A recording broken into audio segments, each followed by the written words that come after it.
Welcome to the Organizational Maneuverability Radio Show, Defying Gravity so your team can soar at altitude, with host Marshall Goldsmith, Executive Coach, Randy Swaim. Well, hello. This is Executive Coach Randy Swaim, Marshall Goldsmith, Executive Coach, and welcome to the our radio show, the Organizational Maneuverability Radio Show. Today, I will just say that I'm very welcome to have back on the show on this episode my friend and colleague, Stephen Wood, who's got some expertise relative to neuroscience and stuff as I do. And so it's great to have him on. And so I'll just take let him take a minute of introduction. And then what we'll do is we'll kind of dive into the concept that he's going to be bringing, which is very aligned. I think most people realize that the organizational maneuverability concept that's trademarked for me out of Washington is very aligned with leading your teams in an unpredictable, VUCA challenging environment, where things are not always predictable. So he'll bring a good point that's very aligned with that. And it's also aligned with the neuroscience knowledge that we both have. So I'll just take that as just initially introducing the show today. And I'll say, Steve, honored to have you back on the show again today, and we'll look forward to having you on again. But just welcome here, and I'll let you take a minute if you want to introduce to anybody that's listening. Just introduce yourself just briefly, and then we'll get going. Hey, how you going, Randy? Good. Good to be with you again. Yes. So, we've sort of already had one catch up, and we spoke briefly about the conscious and subconscious mind. And this week, I thought we'd sort of touch on Autopilot. But my interest in this and neuroscience really started from, I'm not saying at a young age, but definitely, in my 20s when I started working, and I saw the challenges within organizations to get people together or to get them pointed in the one direction for a common cause. So over the years, I've met lots of successful athletes. I was in TV industry as a producer, director, and executive for a long time, and it always amazed me how, particularly with sports people and athletes, even actors and performers, how there was a group that stood out and there was another group that appeared to have as equal ability and talent that seemed to just not quite make the mark. And that fascinated me, and I wanted to find out really what was the difference. And interesting. It wasn't external, it's all internal. It's all about the way we think. So that's what's led me to pursue this, because I think we're looking at a world at the moment where there's a lot going on, and some people are struggling, particularly in organizations. We're putting them under a lot of pressure and strain at the moment, and there needs to be a better way. You know what? You're absolutely correct in that, because that is very common in industries today, both civilian and also like in aviation and things like that. When you mentioned autopilot, that's a good analogy with that. So yeah, it's good. You mentioned that there were some things, and I'll let you get more deeper into that here in just a second. But you mentioned that when you're around 20 or something, you saw some things that really stood out to you that caused you to really kind of pursue knowledge in that area. Is there anything that really stands out to you that says, oh yeah, that was a picture of it or whatever? Was there anything that kind of comes to your mind right now on what that experience was like? Good question. Thank you. When you're at 20, you're still sort of finding your way and developing it, working out which direction you're going. But so I touched on last time, when I was about 19 or 20, I decided that I wanted to learn to fly. And I did I did have some of those self-doubts that, can I do this? Is this possible? And I think I might have told you last time that one of the turning points, although I didn't really realize it till later, was that day when the instructor hopped out of the plane, closed the door and said, "See you later." And welcome to solo. Welcome to solo. And I didn't think that I was ready. I didn't think that I was good enough. I didn't even know whether I could do it. But there was something instinctive in me that just pushed that throttle forward. And I took off, and there was something in me that just went, okay, you're the only one that can do this now. And I just started replaying everything that had been instilled in me. Get to 1,000 feet, turn left. Yeah. And I'm still here today to talk about it. And I think that was a key thing for me. And just okay, what's the next step? And what else is it that I can achieve? Interesting. Well, that's good. Go ahead. So do we want to get into autopilot? Sure. And that's a good point for what you're talking about, I think. So go ahead. I'll let you kind of share that a little bit. So just for people get a little bit shocked when you start talking about autopilot, and to start off with, autopilot sort of refers to that tendency for us to make decisions and perform routine actions without any active conscious thought. So over time, I think the best example is, when you learn to drive a car. When you learn to drive a car,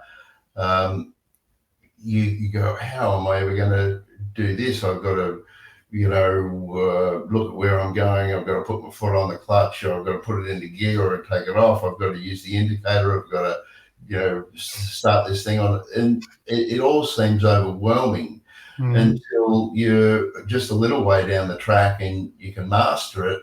And then not long after that, you can hop in a car and you can drive without really thinking about it. And we've all probably experienced that thing of hopping in the car and going somewhere and arriving. I don't really know how I got here. It just all happened. And so that's a great example of autopilot and how we learn things. We store them away in our subconscious mind, and when we recall them, they just happen. Now, the figure that really staggers people is that we spend an average of 95% of our day in autopilot. And when I talk to a group about this, they go, well, I don't know where you got your research from, but that's definitely not me.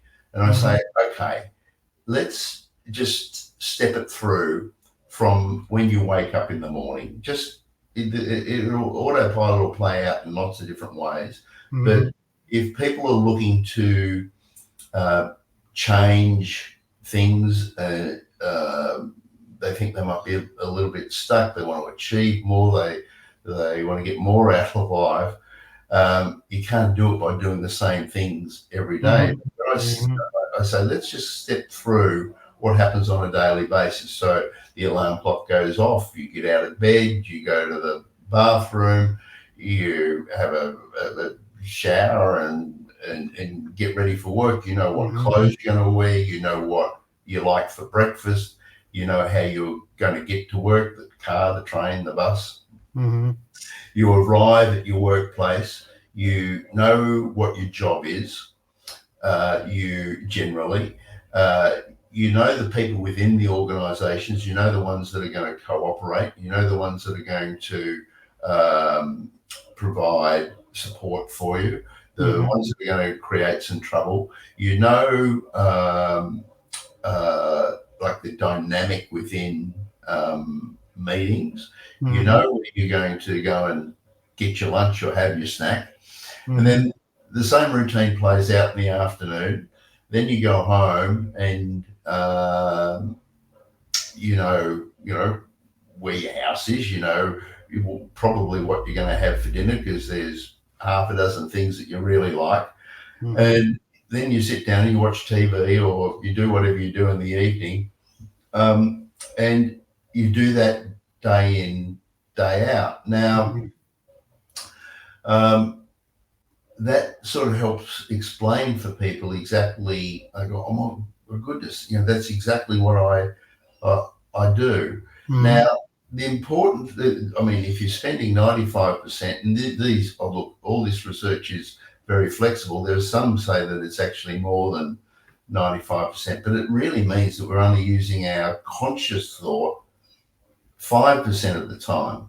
That's right. Now, this is not all bad, because the subconscious mind is really powerful, and you wouldn't want to learn how to drive the car every day. You wouldn't want to learn how to do your job every day, or you want to learn everybody's name every day. So the autopilot in that sense is very powerful, and it's very convenient. The stumbling block, particularly within organizations, is what part of this autopilot is not serving me? What is it that is holding me back? Because part of the process of learning all these automated things that get us through the day is they can form these habitual patterns, and we get stuck in this routine. So when it comes to challenging ourselves or stepping out of our comfort zones, we drop back into this familiar area. Yeah. So what I find when I go to organizations is they've tried a lot of training. They want to try and give people skills. They want to improve processes. But the thing that underlies it all is what people believe about themselves. And this is part of the autopilot. When you're on autopilot for long enough, you get comfortable in this routine, and you've built up a belief about what you think you're capable of, where you fit within an organization, even, what your worth is, how much can I be paid, or am I being paid? Is that really my worth? Yeah. So you can see that it's sort of, I don't like to call it complex. Then if you took this whole It is about autopilot, there's part of it that serves us, and there's part of it that doesn't. And it's the part that does it that we really need to and it's it's interesting the way you said that as an analogy. When you're in a F4 flying across the ocean, and you're just going to be at one altitude for the next 3 hours, guess what? Autopilot works good. But what happens when something unusual and unexpected comes on when you're trying to come into an airport to land, or right after takeoff, or something like that? So very aligned with what you just said, because there are times when that autopilot mindset can help for short periods of time. Yeah. But are you aware of what level you're depending on it, and not growing yourself or your team? And it's a good question when you're going along with kind of what you're talking about there. No two ways about it. Yeah, that is absolutely correct. And the reason that as I said, the experience that I've had in organizations, before I go in there, they go, you know what, we've tried everything. We've had this training, we've had that training, but nothing seems to improve the performance. And one of the reasons is that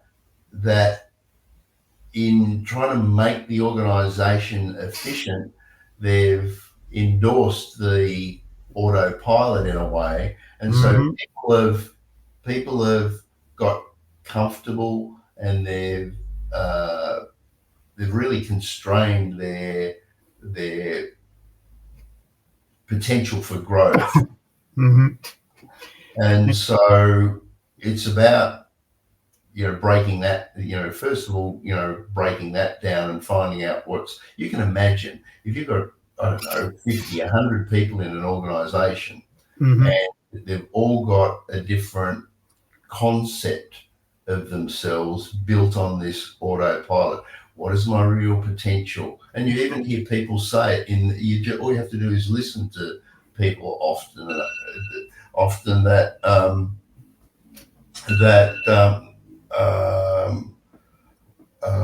I can't do this. I'm not a good writer. I'm no good at maths. So I'd never be able to, be a public speaker. And the fact is that none of that is true. Mm-hmm. It's just a matter of, believing that you can do it and doing it on a repetitive basis. And before you know it, you can make amazing changes, within a week. You've probably seen pilots that start off with, not much skill at all. And within a week, they're confident. Doing good. Yeah. And, it's interesting because like you said, a lot of people, one of the risks that comes into play sometimes when you're talking about the autopilot mindset is you have somebody that says, okay, this 70% level, that's my success. Yeah. What's keeping it from being 80%?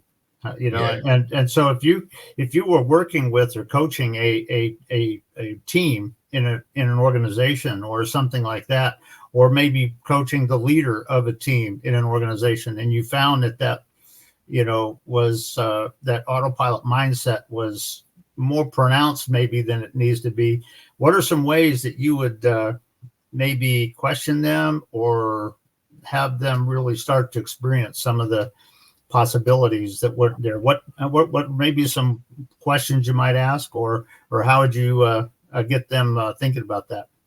Well, I think one of the interesting things is quite often I don't have to question them, because if you just enter into a conversation, whatever they're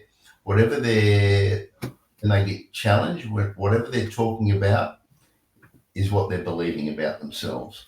So if they have it, it just, the mind is amazing. We're speaking what we're thinking, and if someone is hesitant, if someone thinks that this is not for me, they'll say it, and that's the trigger to go, well, why do you believe that? What is it that's you don't believe that you'd be a good manager, or a good leader, or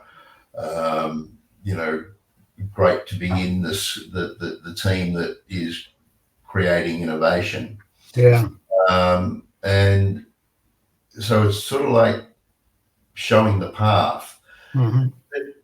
I think that we don't have, there's a lot of complicated processes and things that you can do. Mm-hmm. The way I like to explain it is that you're actually, and one of the ways is that you've got to just start thinking and feeling and creating different emotions about what success would look and feel like. But we're already, in a way, with our speech, hypnotizing ourselves into believing that we can't do it, just by going, this is too hard, I've never done it before, I'd never be good at that, I've never been good at that. Mm-hmm. And maybe yes, there needs to be a passion there. Mm-hmm. But if you could just change that language, because if you're repeating that over and over and over and over every day, that's autopilot, and that's programming the subconscious till you believe that it's absolutely not possible for you to earn more money, live in a better house, contribute to the organization. Whereas if you just change that inner speech, you start hypnotizing yourself in a positive way. So I think the other thing that's really important, and you obviously see this as well, Randy, Uh-huh. that within organizations, we're in a period now where technology is going off the Richter scale. Growth is, you need to be on the cutting edge if you're in a business and you're going to be competitive. And the only way that you can do that is if you have staff and a team that is using their minds for innovation and creativity and Yes, problem solving. And you can't do that while you're in autopilot. that's right. And, there've been a number of times through my career in aviation and out of aviation where I've asked a question or two, and it made everybody that was around went, whoa, and it kind of broke through the autopilot just a little bit as they started thinking about it. But you're right. It's an aspect that is holding us back for sure if we're kind of totally relying on that. And of course, we're talking about the individuals within the organization, but don't forget that the organization as a whole can also have this attitude that, our organization represents this.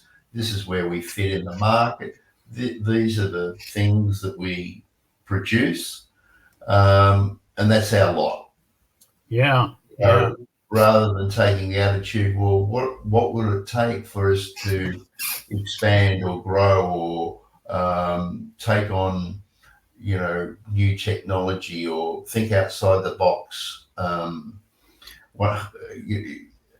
So it's all very well to focus on the teams and the staff, but the executives, CEOs, they need to be looking at what their beliefs are as well. Yeah. And I've found over time, and I think this is really interesting, is that if you're an executive that has climbed up the ranks, you have a certain expertise, you're acknowledged. Quite often, executives don't want to risk that image. Yeah. So if they take a risk or they step outside of the box or they innovative and it doesn't work, they're worried that it might reflect on that image of who they are. Yeah. And, you think about it too, a lot of what you're talking about there, particularly when you're talking about the executive level in an organization, a lot of that has to do with how are you really got clarity on your vision. And part of your vision is, where we're wanting to go, how are we wanting to break through the ceiling and make this happen? What's that going to take? But it's also, what do we need to be doing and aligning in such a way that our people are so developed that when we're not standing there with them, they can get it done. And all of those, when you talk about that strategic aspect of it, is part of what the highest level of people need to kind of be modeling and helping people to see the value of it, both of the people that work for them, but also when they go out and they connect with clients. I remember one time when I was asked to come back full time with the aviation training organization, a number of years ago, quite a few years ago, the manager pulled me aside and he said, "I'm wondering if you're interested in coming back full time." And I said, "Well, possibly. Let's sit down and talk about it." And he said, "You're the top of my list." I said, "Really?" And he said, "Yeah." And he looked at me. He said, "You bring skills that nobody else does." Yeah. And I went, "Really?" And that insight on his part, I was bringing the coaching skills and some of that leadership aspect of it, and that's very different than a lot of other people. And so, like you said, even at the executive level, do you have insights in how you want that to be a part of your company, but also how are you modeling that in your team so that they can really grow and break through the autopilot and really accomplish some amazing stuff. Yeah, and of course, having a vision is really important. But there's like another question that's got to go with that. Or okay, this is where I want to take the organisation, or this is what I want to achieve in my personal career. Yeah. But what's the underlying handbrake that could stop me from doing that? What are the beliefs and the behaviors? Behaviors is a big one, because whatever you're thinking is rolling out in your life. Yeah. What are the things that could take me off course in this vision, and how do I correct those? How do I deal with those maybe first? Yeah. And how do I model it for my team so they start to see and experience the value of it, and they start to kind of come alongside everything. And so all of that is a big part of that, for sure. Like you said, it's not just going through rote academic things, which is typically putting on the autopilot and then going and getting some coffee kind of thing. Yeah. It's, to what extent are you engaged and have that vision and really getting it to true success by breaking free of the autopilot. And guess what? Just as pilots, and you know this, Steve, just as pilots, sometimes you can make good things happen when you're on autopilot. And to what extent does your brain, as you're kind of suggesting correctly so, have to become online so that even if you're still thinking of your autopilot within your team a little bit, you can see about how we need to make the autopilot bring us up here or whatever, kind of thing, just as a thought. Well, I'd never thought about that before, but you make a really interesting point, is that in that case where you're familiar with your surroundings, you know what you're doing, so let's just say you're on autopilot. The mind should be in a sort of very comfortable and relaxed state, and that is the best state for the mind to start being creative. The other big thing with organizations is the amount of pressure that people under to perform. And of course, we know through neuroscience that the frontal lobe of the brain, where all the intuition, problem solving, creativity is, under stress, the blood drains away from that frontal lobe to you're ready to run, fight, or hide. Yeah. And so we're going off track a little bit here, but one of the other things that I see in organizations is you've just got to wind back the desperation, the pressure, and the stress, because if you want to dig yourself out of this hole, you want to be more competitive or creative, people have got to be in a state where they can do it. So to your point about being in autopilot and then taking time to go, asking yourself the question, what else is it can I do? How else can I contribute to the organization? Identifying things that need fixing in the organization, and be that person to put those ideas forward. Yeah. And all that is so key when you're talking about the mental aspect of the autopilot, kind of thing. And how are you really going to help people overcome? All of that is huge.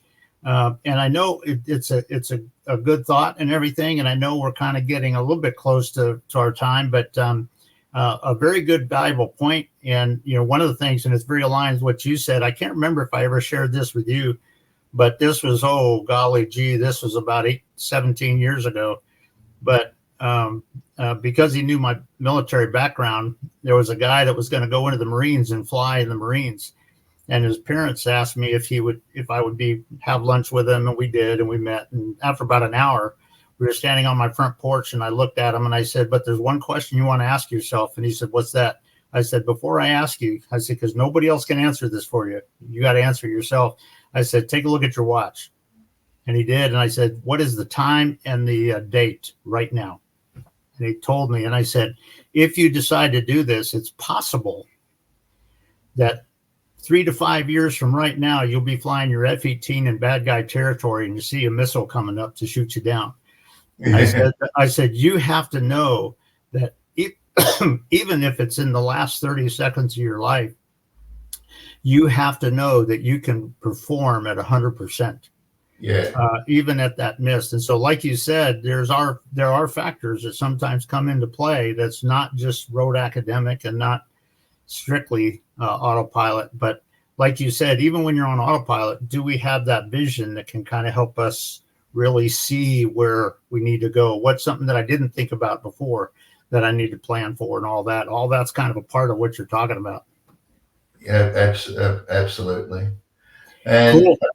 I think that, just to sort of wrap it up, I think, for people listening to this, if it sort of, resonates with you, one of the, if you can't sort of, well, what is it that I need to fix, or what is it that, is not working for me now?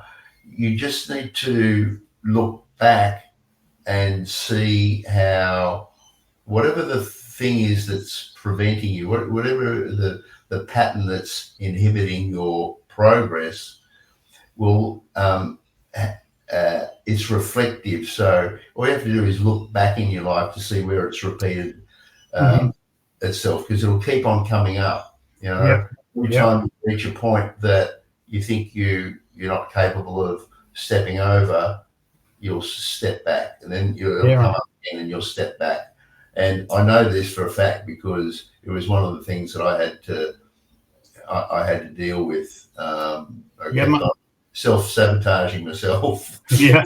Well, you have my compliments on overcoming that because that is key. What you just said is very critical. Yeah. Yeah. So, well, I'll tell you what, anything you want to say in conclusion for the point, a very good concept today. Anything you want to say sort of in conclusion for today before we close up? Look, I think the only thing I'd say is that whether it's the CEO of an organization, or whether you're a member of a team, just really think about what it is that's just holding you back. That you hear people say, I wish I could do this, or I wish I had this, or I wish, and you don't have to wish. You just have to, good point. Good point. You just have to overcome the obstacle of what it is that makes you believe that you're not worthy of, a higher position, more money, better qualification. I mean, there's never been a better time to go and, get training, to go and do a course. Yeah. And even just, sometimes I advise people, just take time to look around where you work and see how you can add value. What are the things that are missing? How can you stand out? How can you take something and change it? There's a whole lot you can do, but step out of the chaos of the pressure of the autopilot, and take time just to observe. I saw a post this week, and I actually shared it on my social media stuff, but it was very interesting to what you just said. It says, there's no reality and vision until you make it real. Kind of thing. And I went, you know what? That's very aligned with what you've been saying. No two ways about it. Well, cool. Well, I'll tell you what, Steve, anything you want to share about yourself before we close up real quick? I think I'm all wrapped up now. Okay, sounds good. Well, listen, I'll just tell all the listeners that it's been an honor to have Steve Wood on the show. He's going to be on again because we've got a couple of other episodes for sure that he's going to bring some topics on. But I'm very honored to be a friend of his and a colleague in neuroscience. And Steve, we'll look forward to seeing you on the next one. Thanks very much, Randy. Catch you next time. Take care.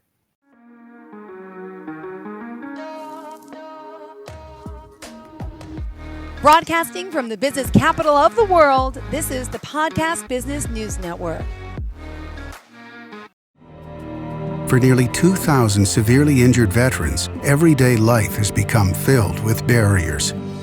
Day-to-day simple tasks can become pretty daunting. I have to carry my chair up 2 flights of steps or have somebody do it for me. What scares me the most is just the falling. When I'm struggling with my house, I think, to have that one great barrier just knocked down, it's crucial.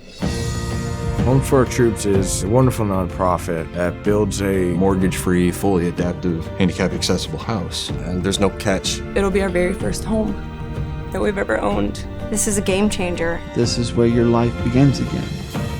We need you to join us in completing this important mission. Please visit hfotusa.org and help build homes and rebuild lives. Because of you, everything's going to be okay.